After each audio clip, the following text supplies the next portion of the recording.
ओम भगवते वासुदेवाय नमः। हरे कृष्णा, राधे राधे।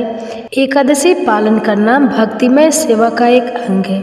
यदि कोई एकादशी पालन का अनादर करता है तो उसके आध्यात्मिक जीवन का नाश हो जाएगा।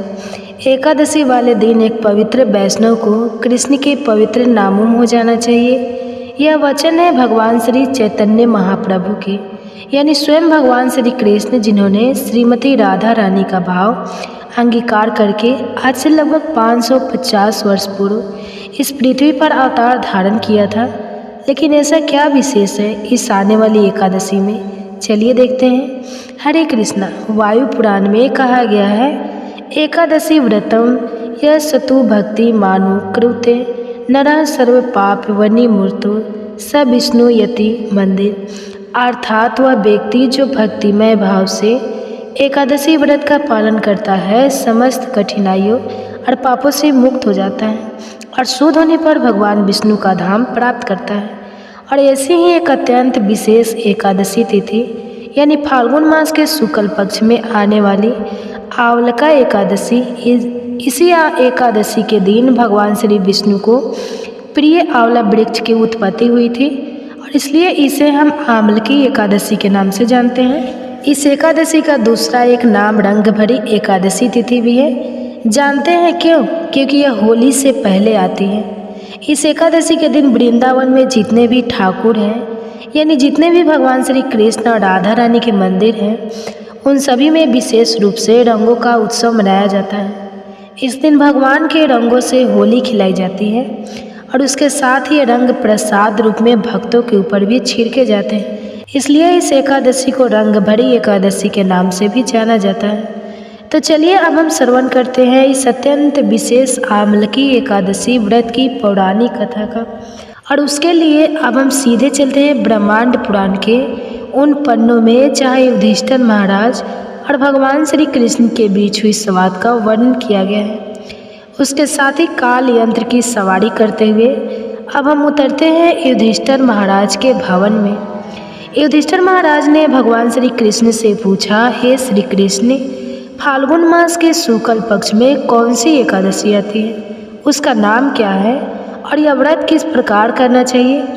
युधिष्ठिर महाराज के प्रश्न को सुनकर भगवान श्री कृष्ण ने मंद मनमोहक से साथ उत्तर दिया, हे धर्मनंदन, प्राचीन समय की बात है जब राजा मंधाता ने श्री वशिष्ठ ऋषि से यही प्रश्न पूछा था। फाल्गुन मास के शुक्ल पक्ष में आने वाली एकादशी को आमलकी एकादशी कहते हैं और इस व्रत का पालन करने वाले व्यक्ति को आध्यात्मिक जगत की प्राप्ति होती है। इस प्रकार कथा के अंदर दूसरी कथा के ताने बाने को गंध हुए अब हम चलेंगे वशिष्ठ मुनि और राजा मंधाता के बीच हो रहे स्वाद की पृष्ठभूमि में, तो कहीं खोइएगा मत। वशिष्ठ ऋषि ने कहा, हे महाभाग्य के प्रारंभ काल में भगवान श्री विष्णु के थूक से चंद्र समान बिंदु प्रकट हुआ। वह बिंदु जब पृथ्वी पर गिरा तो उसमें से एक वृक्ष उत्पन्न हुआ जिसे आमलकी नाम से जाना जाता है। इस वृक्ष को देखकर देवी देवता गंधर्व यक्ष इत्यादि आश्चर्यचकित हो गए। उसी समय एक आकार वाणी हुई जो इस प्रकार थी, हे देवताओं, यह श्री कृष्ण या श्री विष्णु का अत्यंत प्रिय वृक्ष आमलकी और आमल के वृक्ष यानी आंवले का वृक्ष, इस प्रकार इस परम पवित्र वृक्ष की उत्पत्ति हुई। कथा का आगे वर्णन करते हुए वशिष्ठ मुनि ने कहा, एक समय की बात है जब वैदस नामक राज्य में चंद्रवंशी राजा पास बिंदु राज्य करते हैं। उनका दूसरा नाम चित्ररथ भी था। राजा चित्ररथ धार्मिक और सत्य प्रिय राजा थे। उनके अंदर 10,000 हाथियों का बल था। व्यापार धन संपदा से युक्त थे और वैदिक ज्ञान की भी सभी शाखाओं में निपुण थे। इन सभी ऐश्वर्य से युक्त होने पर भी राजा चित्ररथ अत्यंत विनम्र और धर्मपरायण थे। उनके राज्य में किसी भी प्रकार की व्याधि या असंतुष्ट नहीं थे। राजा और प्रजा दोनों ही वैदिक जीवन का पालन करने वाले और हर प्रकार से सुखी थे। राजा स्वयं भगवान शिव की विशेष सेवा पूजा करते थे और मास की दोनों एकादशी का निष्ठापूर्वक पालन करते थे। एक दिन फाल्गुन मास के शुक्ल पक्ष में आमलकी एकादशी का परम पवित्र दिन आया। एकादशी के एक दिन पूर्व राजा ने समग्र राज्य में आमलकी एकादशी व्रत के महत्व को बताते हुए घोषणा की कि सभी नागरिक निष्ठापूर्वक नियम अनुसार इस पवित्र एकादशी का पालन करेंगे। अब दूसरे दिन प्रातः स्नान करके राजा अपने के साथ भगवान श्री विष्णु के मंदिर में गए। वहां उन्होंने आमलकी या आंवले के वृक्ष का पूजन किया। राजा द्वारा इस वृक्ष को जल, उत्तम छत्र, स्वर्ण, हीरे, मोती, सुगंधित धूप अगरबत्ती अर्पित किए गए और प्रार्थना की गई। उस दिन संपूर्ण रात्रि के दौरान राजा ने अपनी प्रजा के साथ उसी स्थान पर रहकर आमलकी वृक्ष की पूजा आराधना की और भगवान श्री हरि की लीलाओं का श्रवण तथा कीर्तन किया। उस समय पशुओं की हत्या करके अपने परिवार का पालन पोषण करने वाला एक अत्यंत क्रूर और पापी शिकारी उस स्थान पर आ पहुंचा।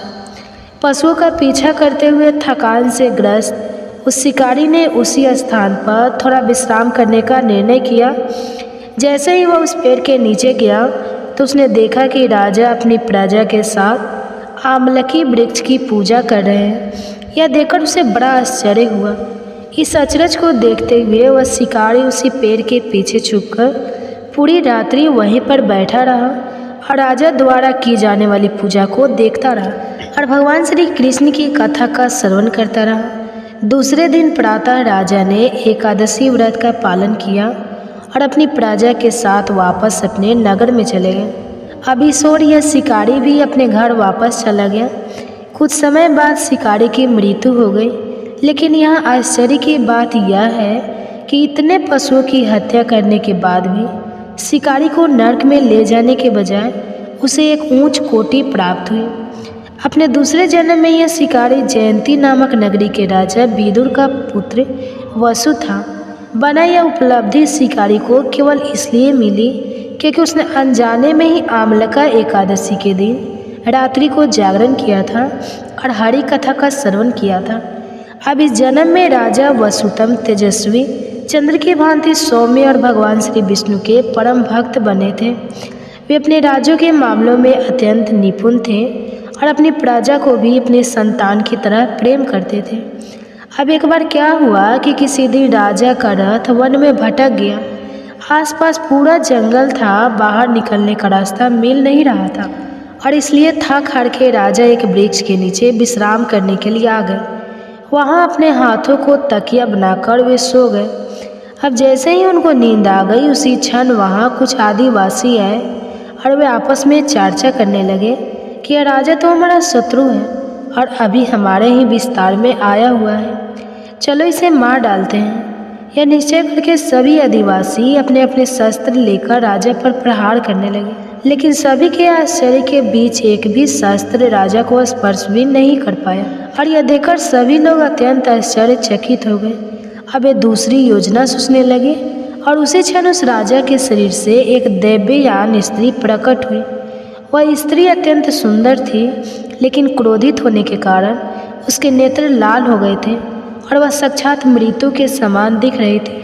उसने अपने कांतिमान चक्र से सभी आदिवासियों को नाश कर दिया और उसी क्षण राजा वसुदा अपनी निद्रा से उठ गए। जब उन्होंने अपने शत्रुओं को इस प्रकार वहाँ मृत अवस्था में देखा तो उन्हें अत्यंत आश्चर्य हुआ और उन्होंने पूछा कि आखिर किसने उनकी इस प्रकार सहायता की।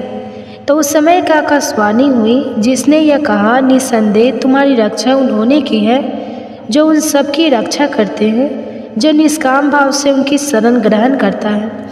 आकाशवाणी के यह शब्द सुनकर राजा समझ गए कि परम कृपालु भगवान श्री केशव की कृपा उन पर हुई है और वे भगवान के प्रेम में आप्लावित हो उठे। वे वापस अपने नगर में गए और अनेक वर्षों तक सुखपूर्वक राज्य किया और भगवान श्री हरि की भक्ति की इस प्रकार कथा का समापन करते हुए विशिष्ट मुनि ने कहा, हे राजा मंधाता, जो भी इस पवित्र आमलकी एकादशी व्रत का पालन करता है वह अवश्य ही परम भगवान श्री हरि के धाम को प्राप्त करता है। तो ऐसे अत्यंत महत्वपूर्ण एकादशी व्रत का प्रत्येक व्यक्ति को पालन करना चाहिए। इस दिन अधिक से अधिक समय हरे कृष्णा महामंत्र का जाप करने में व्यतीत करना चाहिए। यानी हरे कृष्णा कृष्ण कृष्ण हरे हरे, हरे रामा राम राम हरे हरे। इस महामंत्र की कम से कम 4 या 16 या 25 माला का जाप करना चाहिए। इस दिन प्रमाण भूत वक्ता से अधिक भगवान श्री हरि की कथा का श्रवण करना चाहिए, भागवत गीता या फिर श्रीमद् भागवत पढ़ना चाहिए। और इस दिन विशेषकर किसी भी प्रकार के व्यर्थ कार्यों और बातों में समय गंवाना नहीं चाहिए। विशेषकर TV, mobile, serial, social media, इन सब में ना तो किसी से लड़ाई झगड़ा करना चाहिए और ना ही किसी की निंदा करनी चाहिए, ना तो ज़रूरत से ज़्यादा सोना चाहिए और ना ही किसी भी प्रकार का इंद्रिय भोग करना चाहिए। अपने मन को भगवान श्री कृष्ण के सुंदर स्वरूप पर सदैव केंद्रित करके रखना चाहिए और अपनी जीवा से सदैव उनका नाम जप करना चाहिए। इस दिन उपवास का पालन करना चाहिए, किसी भी प्रकार का अनाज नहीं लेना चाहिए और इस प्रकार आप एकादशी के दिन अपनी चेतना को शुद्ध और सात्विक बनाकर रख सकते हैं और एकादशी का पालन कर सकते हैं। इस बार की एकादशी विशेष है क्योंकि बस कुछ ही दिनों में होली भी आने वाली है, तो क्यों ना इस होली पर जगत के स्वामी स्वयं जगन्नाथ जी को अपने घर पर बुलाया जाए। अगर आप भी उन्हें अपने घर पर आमंत्रित करना चाहते हैं तो श्रद्धापूर्वक उनकी भक्ति गाइए। तो चलिए इस आमलकी एकादशी का पूर्ण भक्ति भाव और श्रद्धापूर्वक पालन करते हैं और परम भगवान श्री कृष्ण के चरण कमलों में यही प्रार्थना करते हैं कि वे हमें उनके शुद्ध प्रेम भक्ति प्रदान करें और हम उनके शुद्ध भक्तों का संग और सेवा सदैव प्राप्त करें। हरे कृष्णा। एकादशी व्रत में जो लोग इस दिन व्रत निर्जल निराहार रहकर नहीं रह पाते हैं तो वह क्या क्या खा सकते हैं। केवल निर्जला एकादशी ही नहीं, बाकी एकादशी के व्रत में आप क्या क्या चीज़ें खा सकते हैं और किन चीज़ों का सेवन आपको नहीं करना चाहिए, ये सारी बातें आज के इस वीडियो में आपको बताई जाएंगी। इससे पहले अगर आप हमारे चैनल पर पहली बार आए हैं, इस वीडियो को पहली बार देख रहे हैं, तो आपसे अनुरोध है कि आप मेरे चैनल को अभी सब्सक्राइब करके बेल आइकन ज़रूर प्रेस कर लीजिए, या अगर वीडियो अच्छी लगे तो वीडियो को लाइक करना मत भूलिएगा, क्योंकि हमारे इस चैनल पर आपको हर एकादशी व्रत से जुड़ी हुई जानकारी चाहिए। व्रत कथा हो, तिथि, शुभ मुहूर्त या अन्य जो भी हमारे हिंदू धर्म में प्रचलित व्रत और त्यौहार है, उन सभी की जानकारी इसी प्रकार मिलती रहेगी कि इस वीडियो के लास्ट में आपको साल 2025 में एकादशी व्रत की तिथि और शुभ मुहूर्त के बारे में भी बताया जाएगा। तो पहले बात कर लेते हैं एकादशी के दिन क्या खाना चाहिए और क्या नहीं खाना चाहिए। तो देखिए, एकादशी का जो व्रत होता है वैसे तो निराहार रखना होता है, लेकिन जो लोग इस पर निर्भर नहीं रह पाते हैं तो वह स्थिर जल के साथ फलाहार भी रह सकते हैं। एकादशी का व्रत सूर्योदय से लेकर, यानी कि एकादशी तिथि के सूर्योदय से लेकर द्वादशी तिथि के सूर्योदय तक चलता है, यानी कि इतने समय तक आपको अन्न का सेवन नहीं करना चाहिए। जो लोग व्रत रखते हैं उन्हें इस बात का नियम से ध्यान रखना चाहिए। एकादशी का जो लोग व्रत रखते हैं उन्हें दशमी तिथि के दिन से ही किन चीज़ों का त्याग करना चाहिए, यह बात भी जाननी चाहिए। तो इस दशमी तिथि के दिन आपको जो भोजन है मुर्शिद सात्विक होना चाहिए। लहसुन, प्याज, मसूर की दाल और बैगन की सब है इन दिन भूल से भी नहीं खानी चाहिए। किसी प्रकार के मांसाहार का सेवन दशमी तिथि को नहीं करना चाहिए। जो लोग अगले दिन एकादशी का व्रत रखना चाहते हैं, दशमी तिथि के सूर्यास्त के बाद किसी भी प्रकार का अन्न ग्रहण नहीं किया जाता है। जो कि निर्जला एकादशी का व्रत आप रखने वाले हैं, ऐसे में दशमी तिथि के सूर्यास्त के बाद आप अन्न का त्याग तो करेंगे ही, लेकिन रात के समय आप जल वगैरह ले सकते हैं। रात 12 बजे के बाद से जब भी आप व्रत रखते हैं तो उससे एक दिन पहले रात 12 बजे के बाद से आपको जल का भी त्याग कर देना चाहिए। जल का त्याग आपको फिर एकादशी के सूर्योदय से लेकर द्वादशी तिथि के सूर्योदय तक करना होता है। पूरे साल भर में जितनी भी एकादशी व्रत होते हैं उस अभी मैं केवल निर्जला एकादशी ही नहीं, अभी मैं फाल्गुन मास में पड़ने वाले आमलका एकादशी की बात कर रही हूँ। ऐसी एकादशी है जिस दिन अन्न के साथ शतक जल का भी त्याग किया जाता है। अक्सर लोग दशमी तिथि के दिन नियमों का पालन करना भी जानते हैं, तो हो सकता है कुछ लोग ये सारी वर्जित वस्तुएं खा लेते हों। इनका सेवन भी कर लेते हैं, तो ऐसे में आपका जो एकादशी का व्रत है वह पूर्ण नहीं माना जाता है। इसलिए पूरी कोशिश करें कि आप 10वीं तिथि के नियमों का पालन भी पूर्णतः करें, क्योंकि यही कारण है कि एकादशी के व्रत को व्रतों में सबसे कठिन माना जाता है, क्योंकि इसमें पूरे 3 दिन तक आपको नियमों का पालन करना होता है। एकादशी के दिन यदि आप एकादशी का व्रत नहीं भी रखते हैं तो भी इस दिन चावल या चावल से बनी वस्तुओं का सेवन करने से बचना चाहिए, क्योंकि बहुत से लोग ऐसे होते हैं जो एकादशी व्रत तो नहीं रखते हैं लेकिन नियमों का पालन करते हुए इस दिन विधि विधान से भगवान श्री हरि की पूजा अर्चना करते हैं और व्रत की कथा पढ़ते और सुनते भी हैं। अब बात करते हैं निर्जला एकादशी के दिन। जो लोग निर्भर नहीं रह पाते हो या निर्जला ना रह पाते हो, वह लोग इस दिन किस किस चीज़ का सेवन कर सकते हैं। इस दिन व्रत करने वाले लोग कद्दू, शक्कर, खाद, जैतून, रियल दूध और जितने भी ड्राई फ्रूट्स से सूख या अदरक, काली मिर्च और चीनी, इसके साथ ही कोई भी फल अन्न ग्रहण कर सकते हैं। वैसे तो एकादशी के व्रत में नमक का सेवन नहीं करना चाहिए, फिर भी यदि आप बिना नमक के नहीं रह पाते हैं, आपको कोई प्रॉब्लम हो हेल्थ से रिलेटेड, तो आप सीधा नमक का प्रयोग फिर कर सकते हैं। एकादशी के व्रत में किसी भी प्रकार का चावल का प्रयोग नहीं करना चाहिए। जैसे कि नवरात्रि के व्रत में और में समय के चावल का प्रयोग आप कर लेते हैं, लेकिन एकादशी के व्रत में चावल से बनी किसी भी वस्तु का प्रयोग, चाहे वह समा के चावल हो या कोई और अन्य प्रकार के हो, तो आपको उनका सेवन भूल से भी नहीं करना चाहिए। इसका बहुत भारी पाप लगता है। एकादशी का व्रत रखने वाले लोगों को दूसरों के घर से लाए हुए फल या दूसरों के घर पर जाकर जूस वगैरह नहीं लेना चाहिए। आप अपने घर में ही फलों का जूस ले सकते हैं। इस दिन दूसरों के घर से आई भी कोई भी नैवेद्य आदि सामग्री व्रत रखने वाले भक्तों को नहीं ग्रहण करना चाहिए। अपनी सामग्री तो है एकादशी के व्रत में खाई जाने वाली, लेकिन आपको इन सामग्रियों का सेवन कब करना है यह भी जान लीजिए। कोई भी एकादशी व्रत हो, अगर आप इस दिन निराहार व निर्जल नहीं रह पाते हैं तो आप दिन भर कुछ न कुछ मत खाते रहिए। केवल एक समय ही फलाहार ग्रहण किया जाता है। वह समय भी होता है एकादशी व्रत के, जब आप शाम की पूजा कर लेंगे सूर्यास्त के बाद। उस समय आप एक समय ही इन फलों को या जल को ग्रहण कर सकते हैं। बार बार आपको यह चीज़ ही अगर खानी होती है तो फिर आपका कोई भी व्रत नहीं रह जाता है।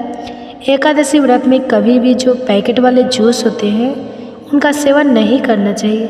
आप बाहर से एक लेयर वगैरह का टिप्स लेकर आते हैं जो कि व्रत में खाए जाते हैं, उनका सेवन भी आपको बाहर से लाई चीज़ों का नहीं करना चाहिए। आप जान लेते हैं फाल्गुन मास में पड़ने वाले निर्जला एकादशी फाल्गुन मास में पड़ने वाली आमलकी एकादशी का शुभ मुहूर्त क्या है, इसकी विधि क्या है, उसके बाद हम जानेंगे इसकी व्रत कथा क्या है। तो आप लोग चैनल पे बने रहिए और पूरा वीडियो देखिए। अगर वीडियो अच्छी लगे तो लाइक कीजिए, कमेंट्स कीजिए, और चैनल पे नए हैं तो चैनल को सब्सक्राइब भी जरूर कर लीजिएगा। फाल्गुन शुक्ल एकादशी के व्रत को आमलकी एकादशी, आंवला एकादशी और रंग भरी एकादशी के नाम से जाना जाता है। और इस बार आमलकी एकादशी के दिन 3 शुभ संयोग बनने वाले हैं। साथ ही साथ इस दिन 68 मिनट की भद्रा भी लगेगी। और आमलकी एकादशी के दिन व्रत रखकर भक्त भगवान विष्णु की पूजा करते हैं और श्री हरि को आंवले का भोग लगाते हैं। इस दिन श्री हरि के साथ साथ आंवले के वृक्ष का भी पूजन किया जाता है।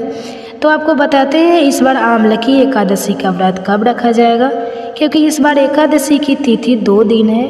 तो ऐसे में यह कन्फ्यूज है कि व्रत किस दिन रखना ज़्यादा सही होगा और व्रत पारण मुहूर्त क्या रहेगा। इसके अलावा भाद्रा कल का समय कब से कब तक रहेगा, भाद्रा का वास इस बार कहाँ रहने वाला है। फाल्गुन शुक्ल पक्ष एकादशी तिथि प्रारंभ होगी 9 मार्च 3 रविवार को सुबह 7:04 से और एकादशी की तिथि समाप्त होगी 10 मार्च सोमवार को सुबह 7:04 पर। अब ऐसे में रविवार के दिन क्योंकि 10वीं तिथि भी है और एकादशी भी लग रही है, तो अगर बात करें कि किस तिथि में व्रत रखना सही होगा, तो जब भी एकादशी की तिथि 2 दिन होती है तो दूसरे दिन वाली एकादशी का व्रत रखना ज़्यादा शुभ माना गया है। इसलिए इस बार 10 मार्च सोमवार के दिन ही आमलकी एकादशी का व्रत रहेगा और एक दिन पहले यानी रविवार के दिन 10वीं तिथि के नियमों का पालन किया जाएगा, क्योंकि रविवार का दिन है। रविवार को तुलसी के पत्ते नहीं तोड़े जाते हैं, तो आप और एक दिन पहले यानी शनिवार के दिन ही तुलसी के पत्ते भी तोड़कर रख लें। 10 मार्च सोमवार को ब्रह्म मुहूर्त का समय रहेगा सुबह 5:07 से 5:05 तक। सूर्योदय होगा सुबह 6:04 पर। सूर्यास्त शाम 6:30 पर। प्रातःकाल पूजा मुहूर्त रहेगा सुबह 7:45 से 8:51 तक।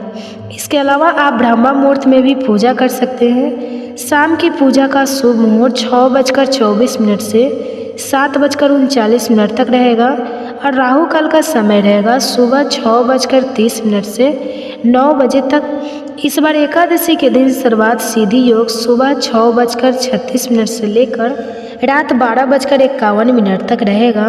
शोभन योग सुबह से लेकर दोपहर 1:05 तक रहेगा। रवि पुष्प नक्षत्र का शुभ योग भी बन रहा है, जो कि पूरे दिन रहने के बाद रात 12:01 पर समाप्त होगा और भाद्रा इस बार सुबह 6:36 से 7:04 तक रहेगी। कुल अवधि भाद्रा की होगी 68 मिनट और इस बार भाद्रा का वास रहने वाला है मृत्यु लोक में। मृत्यु लोक में भाद्रा रहने पर यह पृथ्वी लोक के लोगों के लिए अशुभ होती है, लेकिन भाद्रा के समय आप पूजा कर सकते हैं। और अगर कोई शुभ काम करना चाहते हो तो भाद्रा काल समाप्त होने का आपको इंतजार करना चाहिए। द्वादशी तिथि प्रारंभ होगी 10 मार्च सोमवार को सुबह 7:45 से और इसी के साथ हरिवासर का समय भी शुरू हो जाएगा। द्वादशी तिथि समाप्त होगी 11 मार्च मंगलवार को सुबह 8:01 पर और द्वादशी तिथि यानी 11 मार्च मंगलवार को सूर्योदय होगा सुबह 6:43 पर। सूर्यास्त होगा शाम 6:30 बजे पर। ब्रह्म मुहूर्त सुबह 5:06 से 5:44 तक रहेगा। प्रातःकाल पूजा का मुहूर्त सुबह 5:02 से 6:35 तक रहेगा। अभिजीत मुहूर्त दोपहर 12:01 से 1 बजे तक रहेगा और राहु काल रहेगा दोपहर 3 बजे से 4:30 बजे तक। हरिवासर का समय 10 मार्च सोमवार को यानी एकादशी व्रत वाले दिन ही दोपहर 1 बजे तक समाप्त होगा। तो हरिवासर जब तक रहेगा तब तक व्रत नहीं खोलना चाहिए, लेकिन बहुत से लोग इस बार भी जानकारी के अभाव में हो सकते हैं कि रविवार के दिन एकादशी का व्रत रखें। अगर आपने एकादशी का व्रत रविवार के दिन रखा है तो ऐसे में आप सोमवार को दोपहर 1 बजे से 3 बजे के बीच में ही पारण कर सकते हैं। सुबह के समय पारण नहीं किया जाएगा और आमलकी एकादशी का व्रत खोला जाएगा 11 मार्च मंगलवार को सुबह 6:04 से 8:01 के बीच में। ध्यान रखिएगा 8:01 के बाद से द्वादशी तिथि समाप्त हो रही है, इसलिए आपको द्वादशी तिथि के अंदर ही अंदर व्रत खोल लेना चाहिए। तो यह थी आज की वीडियो। अगर आपको जानकारी पसंद आई हो तो वीडियो को लाइक करके हमारे चैनल को सब्सक्राइब भी ज़रूर कीजिएगा, ताकि इस दिन सुनाई जाने वाली कथा भी आप समय पर सुन सकें।